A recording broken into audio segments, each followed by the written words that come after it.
Welcome to our YouTube channel Chemistry by Sadhanwar. रहीम अस्सलाम वालेकुम students. आज जो टॉपिक हम डिस्कस करने वाले हैं वो केमिकल काइनेटिक्स का टॉपिक जिसका नाम है ज़ीरो ऑर्डर रिएक्शन। ये हमारा सेकंड लेक्चर है। इस पे हम ज़ीरो ऑर्डर रिएक्शन को डिस्कस करेंगे। इसमें अमूमन बच्चों को कन्फ्यूजन होती है कि पता नहीं कौन से रिएक्शन है जिनका ज़ीरो ऑर्डर रिएक्शन है और ज़ीरो ऑर्डर रिएक्शन क्या होता है। ज़ीरो ऑर्डर रिएक्शन उस रिएक्शन को कहते हैं जिसमें रेट ऑफ रिएक्शन रिएक्टेंट्स की कंसंट्रेशन पर सिरे से डिपेंड ही ना करे। ज़ीरो ऑर्डर रिएक्शन उस रिएक्शन को कहते हैं जिसमें rate of reaction does not depend upon concentration of reactants. Reactants की कंसंट्रेशन पे रेट ऑफ रिएक्शन डिपेंड ही नहीं कर रहा। मिसाल ले लीजिए अमोनिया, ये अमोनिया की डिकम्पोजिशन का रिएक्शन है। अमोनिया डिकम्पोज होकर नाइट्रोजन और हाइड्रोजन में कन्वर्ट हो रही है। इसका रेट ऑफ रिएक्शन जब हमने लिखा rate of reaction rate constant concentration of ammonia, यहाँ ज़ीरो लिख दिया। ये ज़ीरो ऑर्डर रिएक्शन है। अब इस टू से कंफ्यूज नहीं होना है कि सर ये टू यहाँ क्यों नहीं लिखा है। ये टू नंबर ऑफ मोल है, ये टू मालिक्यूलैरिटी है। ये टू बता रहा है कि अमोनिया के दो मोल ने हिस्सा लिया। इस रिएक्शन की मालिक्यूलैरिटी और आर्डर ऑफ रिएक्शन में फ़र्क होता है। आर्डर ऑफ रिएक्शन एक एक्सपेरिमेंटल क्वांटिटी है।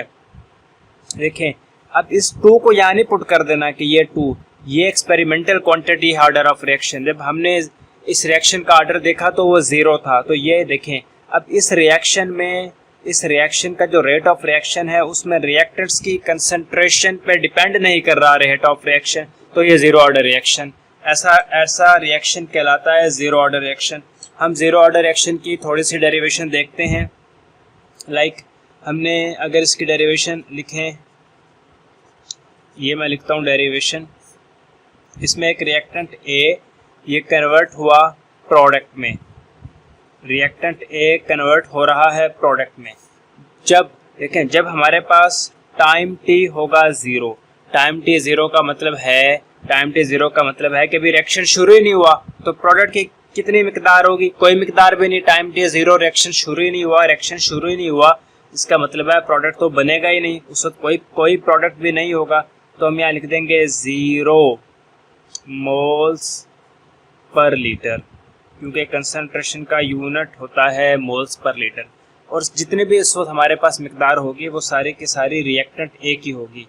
रिएक्टेंट ए की अमाउंट को हम कहेंगे ए मोल्स पर लीटर।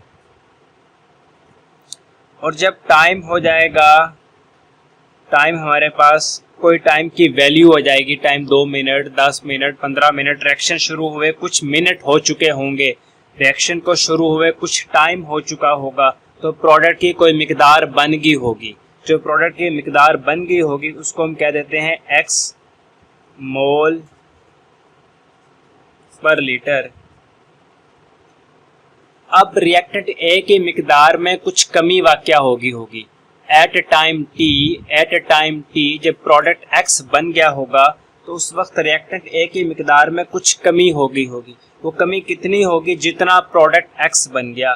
तो ए में से इस प्रोडक्ट एक्स को माइनस कर देंगे, A minus X moles per litre.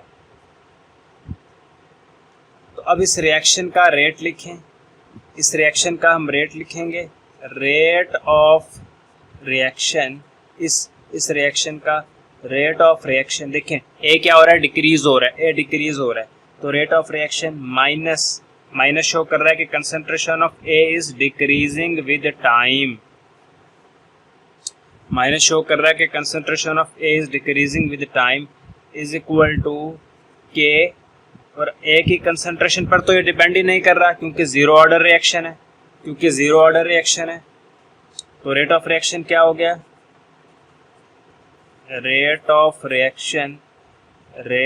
Reaction is equal to K A naught A zero, क्योंकि ज़ीरो ऑर्डर रिएक्शन है, डिपेंड ही नहीं कर रहा रिएक्टेंट ए की कंसंट्रेशन पर। स्टूडेंट आगे शुरू करते हैं। हमने भी लिखा रेट ऑफ रिएक्शन। अब rate of reaction is equal to K, क्योंकि जीरो ऑर्डर रिएक्शन है तो रिएक्टेंट एक ही कंसंट्रेशन पर डिपेंड ही नहीं करेगा, तो हम पावर ज़ीरो लिख देंगे। और हम जानते हैं कि जिस चीज़ की पावर ज़ीरो हो वो किसके बराबर होता है, 1 के, वो बराबर होता है 1 के। तो रेट ऑफ रिएक्शन को हम कैसे लिख सकते हैं, dx by dt। dx by dt का मतलब है टाइम t के बदलने के साथ साथ प्रोडक्ट x वेरी करता रहा, प्रोडक्ट x बनता रहा, टाइम t जो जो बढ़ता रहा, 2 मिनट हुए प्रोडक्ट x बन गया, 10 मिनट हुए प्रोडक्ट x की अमाउंट ज़्यादा हो गई, 15 मिनट हुए प्रोडक्ट x की अमाउंट और ज़्यादा हो गई। तो टाइम t के साथ प्रोडक्ट x बढ़ता रहा, तो rate of reaction is equal to, rate of reaction को हम dx बाई dt से भी ज़ाहिर कर सकते हैं, इज इक्वल टू के। अब a नॉट तो 1 के बराबर है तो वो लिखेंगे नहीं, इसको हमने इक्वेशन 1 का नाम दे दिया। इस इक्वेशन 1 में जो चीज़ें हैं उसको डिस्कस कर लेते हैं। इन इक्वेशन 1 के इज रेट कांस्टेंट, के तो है रेट कांस्टेंट किसका, for zero order reaction, zero order reaction का रेट कांस्टेंट है, ज़ीरो ऑर्डर रिएक्शन का रेट कांस्टेंट है। इसका मतलब है देखें, it means that rate of change of concentration of product is a constant quantity. इस के का इधर K is a constant, we now everybody now K is a constant. इस इक्वेशन 1 में जो हमने बात की उसका मतलब ये है कि rate of change of concentration of product, rate of change of concentration of product is a constant quantity के। अब इस इक्वेशन 1 को हमने इंटीग्रेट करना है, इस इक्वेशन 1 को हमने क्या करना है, इंटीग्रेट। तो इंटीग्रेट करने के लिए इक्वेशन 1 में हम कुछ तब्दीलियां करेंगे, चीज़ों को इधर से उधर करेंगे, कुछ रीअरेंजमेंट करेंगे। हम क्या करते हैं कि dt को इस साइड पे ले आते हैं, dt को इस राइट हैंड साइड पे ले आते हैं और dx को लेफ्ट हैंड साइड पे ही रहने देते हैं। लाइक इक्वेशन 1 में हमने इस dx को इधर ही रहने दिया और dt को इधर k के साथ ले गए।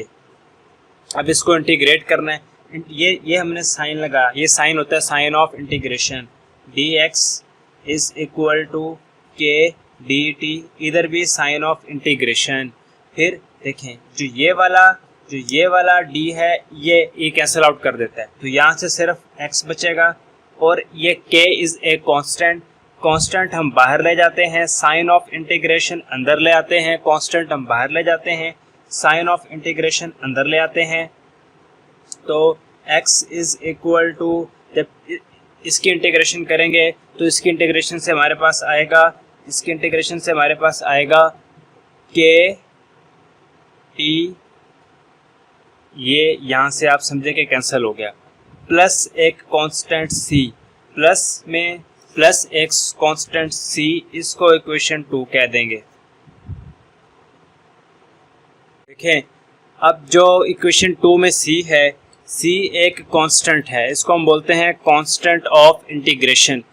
हमें इस कांस्टेंट ऑफ इंटीग्रेशन c की वैल्यू को फाइंड आउट करना होता है, तो हम इसकी वैल्यू को फाइंड करने के लिए, कांस्टेंट ऑफ इंटीग्रेशन c की वैल्यू को फाइंड करने के लिए हम क्या करते हैं, हम बाउंड्री कंडीशन अप्लाई करते हैं, वही पुट बाउंड्री कंडीशन।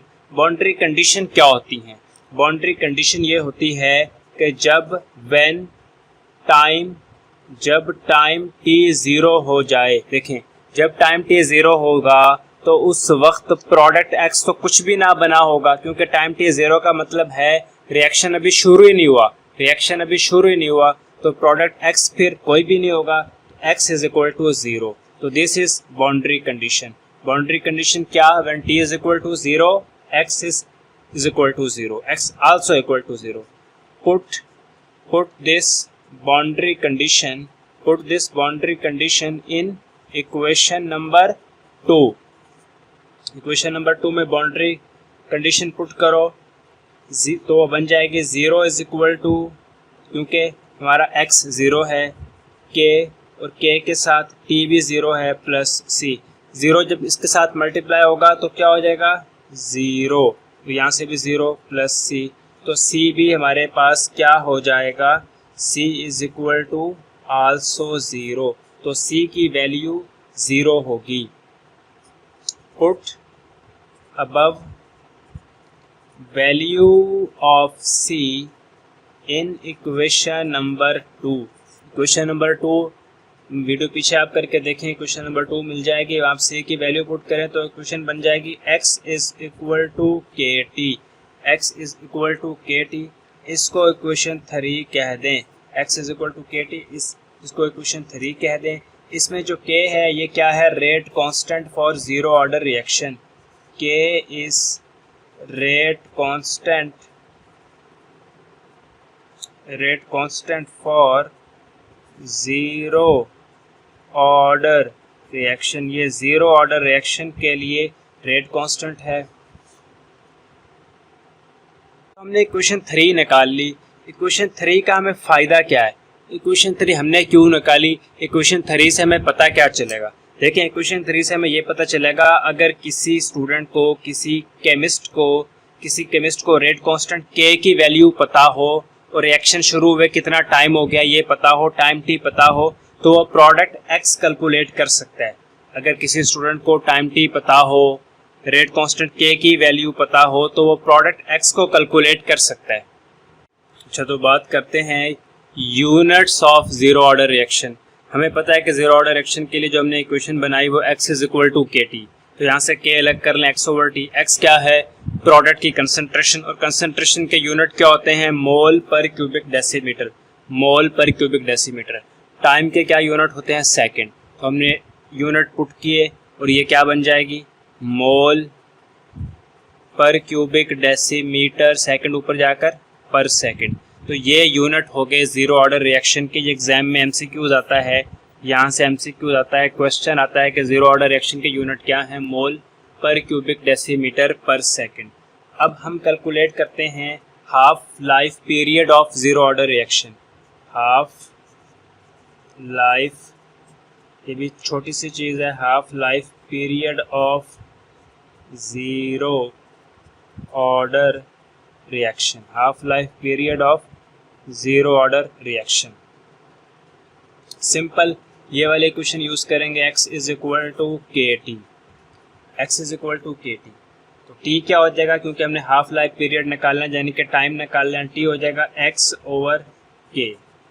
अच्छा, अब हाफ लाइफ क्या है, हाफ लाइफ कहते हैं वो टाइम पीरियड जिस टाइम पीरियड में ओरिजिनल रिएक्टेंट्स A की मिकदार हाफ हो जाए, ओरिजिनल रिएक्टेंट्स A की मिकदार हाफ हो जाए। क्या, व्हेन T इज हाफ, जब टाइम हाफ होगा तब क्या होगा, तो original x is equal to original reactants A, ये हाफ हो जाएगा, ओरिजिनल रिएक्टेंट्स A हाफ हो जाएगा। हाफ करने के लिए 2 से डिवाइड करते हैं, जस्ट पुट कर दें T की जगह पर T हाफ पुट कर दें, x की जगह पर x किसके बराबर है, a बाय 2 पुट कर दें के, तो ये half life of zero order reaction आ गई। स्टूडेंट्स, ये कुछ एग्जांपल हैं जीरो ऑर्डर रिएक्शन की। बच्चों को बड़ी कन्फ्यूजन होती है कि ऐसा रिएक्शन कैसे हो गया जिसके जो ऐसा कैसे कोई रिएक्शन हो सकता है जिसका ऑर्डर ऑफ रिएक्शन में इनिशियल कंसंट्रेशन ऑफ रिएक्टेंट्स पर डिपेंड ही ना कर रहा हो। तो इसके एग्जांपल देखें, बात ज़्यादा क्लियर हो जाएगी। फोटोकेमिकल रिएक्शन, जितने भी फोटोकेमिकल रिएक्शन होते हैं, फोटोकेमिकल रिएक्शन ये लाइट पर डिपेंड करते हैं, ये डिपेंड करते हैं लाइट पर। तो rates are constant and they do not depend upon concentration of reactants, they depend upon amount of light absorb. मिसाल ले लीजिए, photochemical combination of hydrogen and chlorine to give HCl। दूसरी एग्जांपल है reaction which are catalysed by enzyme are also zero order reaction. तो इस तरह आपको books में, लिटरेचर में और भी बहुत सारी एग्जांपल मिलेंगी। तो ये हमारा क्लोज हुआ, हमने इसमें पढ़ा जीरो ऑर्डर रिएक्शन क्या होता है, उसकी एग्जांपल पढ़ी, उसकी डेरिवेशन पढ़ी और कुछ उसकी इक्वेशन डराइव की। तो इसमें आपको अगर ये समझ आए लेक्चर तो कमेंट में एक दफ़ा मुझे ज़रूर बताएं कि सर समझ आ गया। समझ ना आए तो कमेंट में तो भी बताएं कि सर ये लेक्चर मुझे नहीं समझ आया, ताकि हमें आइडिया हो। अपने क्लास फेलो के साथ, अपने दोस्तों के साथ इस वीडियो को शेयर करें और इसे डाउनलोड मत कीजिएगा। अपना बहुत सा ख्याल रखिएगा। अल्लाह हाफिज़।